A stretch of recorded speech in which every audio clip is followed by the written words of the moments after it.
All right, everybody. So today's video is going to be on the One Boat Network. Johnson Outdoors has been talking about this for quite a while and promoting this, and maybe some people don't really understand what it is. So let's take a look at it. The One Boat Network is really just combining Minn Kota, Humminbird, and Cannon and getting all the products from these brands working together. So there's a couple of ways that you can do it. You can do it wired through Ethernet. So that would be like two Humminbirds, an IPilot link motor, a radar, a Mega 360. Those are all Ethernet items. Wireless connectivity through Bluetooth. So that would be the new Canon Optimum downriggers, the Talons, the Raptors, or all the phone apps. We have phone apps for all three brands. You can run a lot of these items with your phone or with your iPad. And then the third way is wired through Nema 2000. So that would be for engine data. If you want to hook up your outboard to your engine, you would do that through Nema 2000. So let's start off looking at wired through internet. So what you're seeing in my hand there, my beautiful hand on the left, is a Ethernet connection. So that's the both ends of an Ethernet cable. Always a metal round connector like that, a diameter about of a toonie, the inside of a toonie, I'd say. So cables, you can get them in 5 foot, 10 foot, 15 foot, 20 and 30 foot lengths. And again, each end of that cable is exactly like that connector that you're looking at there. If you need an extension, there is a 30-foot extension that's available. There's also a port. So some people will call it a switch, but we call it an ASETH 5PXG. So that's a port where you can plug in 5 Ethernet items. And we'll talk about that a bit later. And the most important Ethernet connection or cable is the ASEC QDE. That's a Helix adapter. And you should always have these in your store. You should always have some available for your customers. They plug into the back of a Helix. Now, these are not required for Solix or Apex. So there's the back of a Helix right there. So if you look at the back, you can see there's no metal connections back there. And that's why this adapter comes into play. Is because you need to convert a metal connection to a plastic connection, and that's what the ASEC QDE is.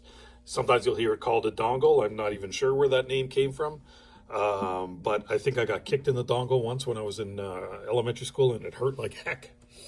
But yeah, that's very important. Are these little dongles for every Humminbird, every Helix Humminbird that's in your system.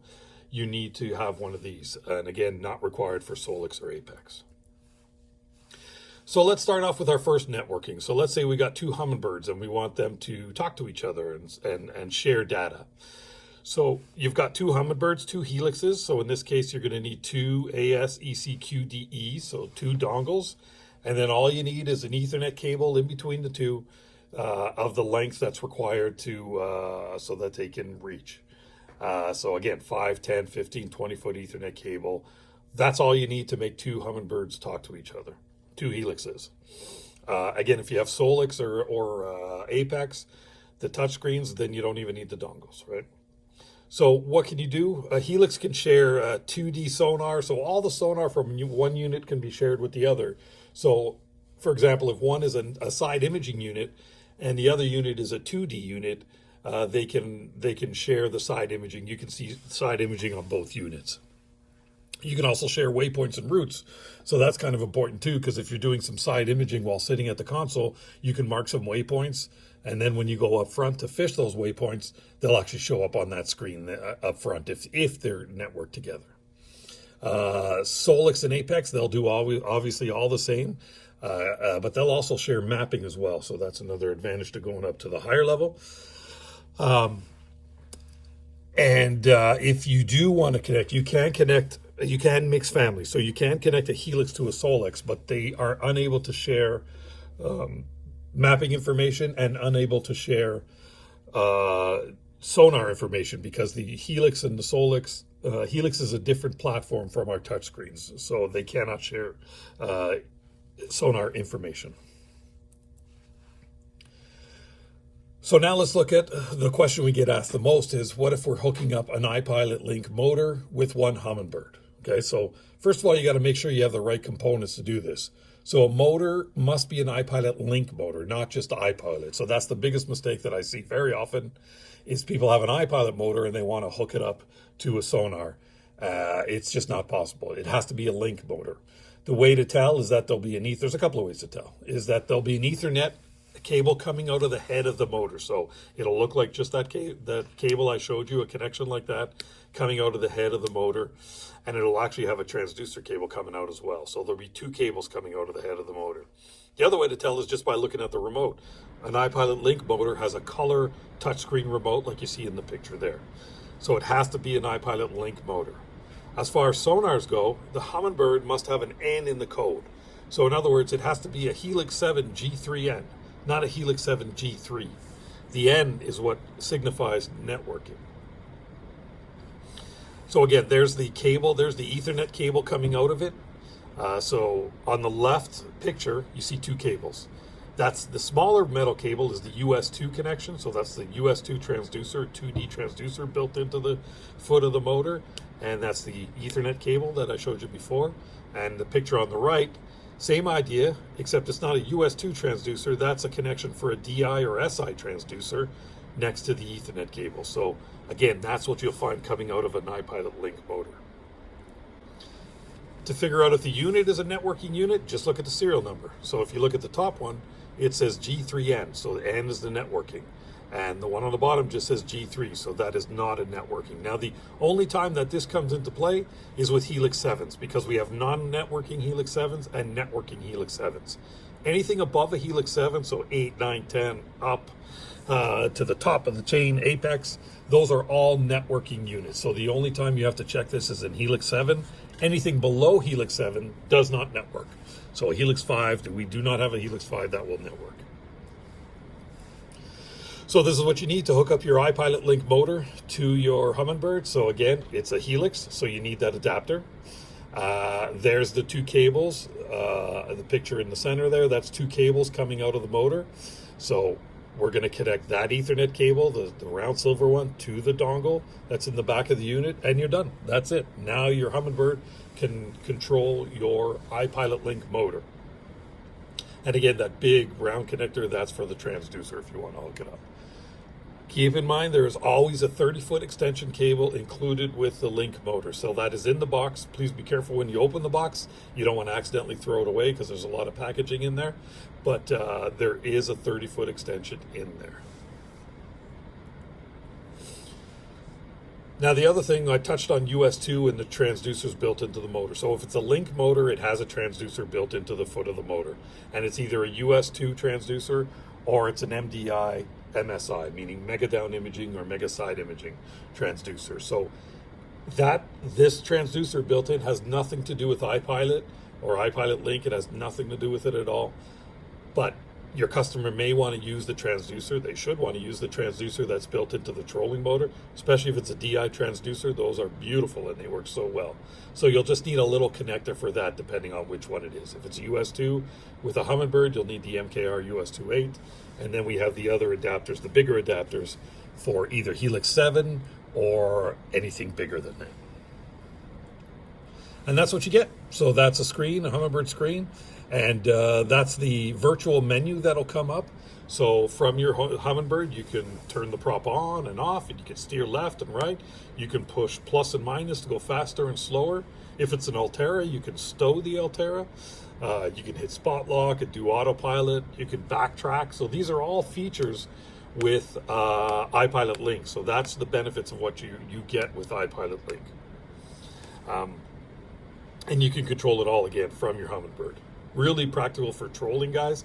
If you're a guy that's a lake trout troller or any kind of trolling, musky guy, you would want all these features. You could be at the console and control your trolling motor very easily. Other IPilot Link features. So obviously spot lock and autopilot, just like regular iPilot. But the other advantage is you can do 66 tracks now and 2,500 spot locks. You can press go to from the sonar and tell the motor to go to a waypoint. Backtrack, which means if you're trolling and you're catching fish, you can just press backtrack and it'll follow you back on the path that you came in where you were catching those fish. And then the other two big things are circle mode and follow the contour. IPilot Link follow the contour. So here's a 10-foot contour and I want my trolling motor to follow that contour. Just take my cursor, put it right on the contour, select follow the contour, and now you have a choice between the orange line, which you can see there, or the blue line, meaning do you want to go this way or that way around the contour? I'm going to select the blue line, and now it's going to start going to there. I just turn on my prop, motor will turn on, and it'll take me to the contour.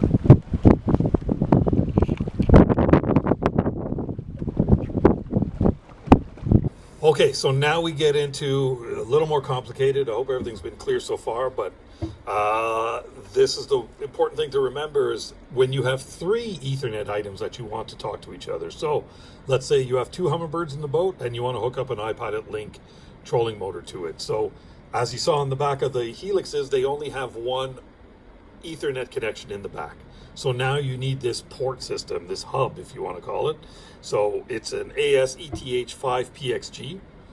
And now everything plugs into this. Nothing plugs into each other, and everything plugs into this. So you can put sonar 1 in plug number 1, sonar 2 and 2, and then the trolling motor in number 3, right? So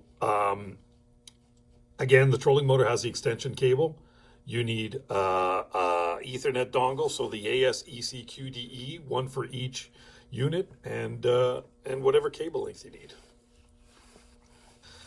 So once you've got it all hooked up, you want to check and make sure everything's going. So you just go into the network test, the accessory test. So you press and hold view, the view button, you select system, select accessory test, and it'll bring you here, and you can see everything that is hooked up to your unit. Everything that's in your one boat network will show up here. So you can see we've got our IPilot. It'll actually say IPilot Link with the proper version number on it. Our Mega 360 is not connected. Our Nema gateway is connected. Our radar's connected. Temperature's connected. So this is where you can check all your connections. All right, let's go to Bluetooth networking. So Bluetooth, this would be Minn Kota Talons, Minn Kota Raptors, Cannon Optimums. All of our IPilot and all IPilot Link remotes work by Bluetooth. Our heading sensor that comes with IPilot Link motors, that's in the box as well. Yes, you should install it. I get that question a lot. You don't have to install it, but for precision, you should. And that works by Bluetooth. And then Fishhawk is not a Johnson company, but Fishhawk will also work by Bluetooth as well. So this is very easy. There's, obviously it's wireless, so there's no parts to it, right? So all you have to do is go in your menu and tell your Humminbird to pair with whatever device it is. So you'll go in the accessories menu, and then if you look down the menu, you'll see phone Bluetooth. So if you want to hook up your phone to it, you can do that, and you can actually receive text on your sonar if you want. You may not want to, because if you have a lot of friends and they don't all get along, you might be fishing with one of your friends, and another guy will text you and say, "Hey, are you still fishing with that idiot?" And it'll show up on the screen. So you might want to be careful with that.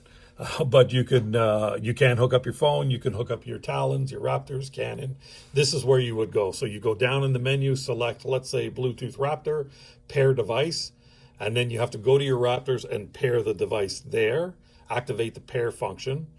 So on a Raptor, it's there's actually a pair button on the pump. On Talons, you press and hold the up and down buttons. Just hold them for a bit, they'll start flashing, and then you can pair them. And Cannon, you would go into the menu, select settings, and select pair downrigger. So it's very easy to do. The instructions are always online if you forget how to do it, but it's very, very easy to do. One thing to keep in mind is if you do have 2 Talons or 2 Raptors, they must be paired to each other first. So for instance, on a Talon, you would just go to one Talon, hold the up and down till it flashes, do the same thing on the other one, and they will pair to each other. So once you have, let's say your Raptors are paired, you can actually just hit the power button, just give it one shot, press and release the power button, and this menu will come up. Again, you have a link motor so you can steer it, but also you can do your Raptors up and your Raptors down straight from your Humminbird. It's kind of good. I actually use this a lot when I'm parking my boat at the dock, because I'm getting ready to get out of the boat and I can't find my remote or whatever, so I just do it right on the sonar before I shut the sonar off. All right, and now let's talk about Nema 2000 engine hookup. So this is if you want to see your gauges on your Humminbird. So it's possible to do. It's a little costly, but the best way to explain it was to show this video. So I did this a while ago. Let's take a look. So as Humminbird sales continue to grow, we get more and more questions on how to hook up my Humminbird to my outboard engine to receive data from my engine. So this is how I did it on my boat. I'm running a Lund with a Mercury 200 Optimax. So you open up the cowling and you'll see in there a harness connector, and that's what outputs the data from the engine. So what I purchased was this blue cable right here, and this goes into this little adapter, male-female adapter here. Now that blue cable may already be under your console if you have SmartCraft gauges. From there, what you got to get is this Mercury gateway right here. That's the important part. So that's what's going to help get the information to the Humminbird, right? So this gateway is a Mercury part, and I'm going to put all the part numbers up as well with this video. From there, it goes into this part right here. This is a Nema backbone. So this you can get from different companies. It's not necessarily a Mercury part. It's not a Humminbird part. But no matter what brand of sonar you use, if you're hooking it up to your outboard, you're going to need a Nema backbone like this. It's just a different kind of cabling right here. So the gateway plugs into the Nema backbone. That metal connector on the left comes with the Mercury gateway. The red drop-down T connector right there, that red part, that's for power because your Nema backbone needs to be powered. And then from the next one right there, the last connection, the drop-down T on the right, that's what is going to go and connect to the first Humminbird part that you need. So this is, it takes Nema 2000 signal and converts it to Nema 0183. A Helix will only read Nema 0183. If you have a Solix, you do not need this part right here. So continuing with the Helix, you take that part, it goes into a dongle, which is, we use that a lot for connecting up the Helix. That's behind the unit right here. And there you go. It's all hooked up together. I'll have all the part numbers online as well. So there you go. That's what it is. That's what it takes. So let's go through it again. Mercury parts. There's your part numbers that you need for Mercury. So that's the harness assembly and the gateway. And then you need your Nema backbone, so you can get that from, like I said, any company. Humminbird actually came out with the Nema 2000 starter kit, so that's that code right there. But the Nema starter kits, again, you can get it from any company. And then Humminbird parts, the Helix G2N and G3N require the ASETH Nema 2K. So that's what I was talking about. That converts Nema 2000 to Nema 0183, and you need a dongle as well. Or if you get one of the new Helix G4Ns, then you don't need those parts. All you need is the 720114-1 ASQD Nema 2000 only. That's all you need. Because the Helix G4Ns will now read Nema 2000.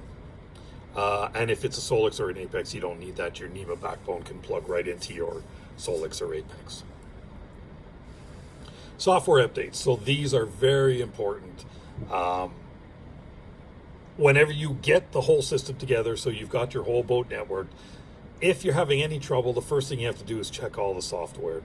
Don't assume that because it's a brand new unit that the software is up to date, because that unit may have been spending a couple of months on a shelf somewhere, and the software may not be up to date. So it's very easy to check and update your units. You can do it with the old school way with an SD card. So you can go down to Humminbird and you can download all of our software there. Same thing for Minn Kota, so you can put that on an SD card and put it in your Humminbird, and it'll update your link motor, it'll update your Humminbirds and everything. The easier way that I find is much easier is to do it through a phone app.